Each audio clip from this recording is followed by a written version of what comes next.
Let's make a Christmas card together. Today I'm making a Christmas card for a friend who moved away.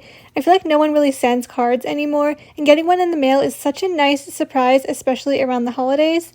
I also have a Cricut and love making things for people. Something about creating something by hand just feels much more meaningful. First, I started by designing the card in Adobe InDesign. Once I was happy with the design, I brought it into Cricut Design Space and cut out the card and the backer.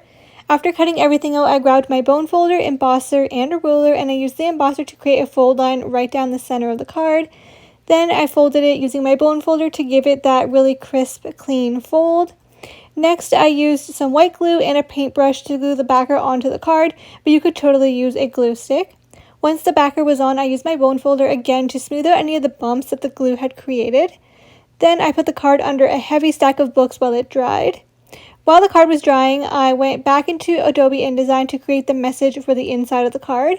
I wanted it to be more than just text, so I added holly, a snowman, and some presents around the border to give it a little extra flair. In the center where the white space is, that's where I will add my message. Once I added the message, I printed it on regular printer paper and glued it into the card using a glue stick.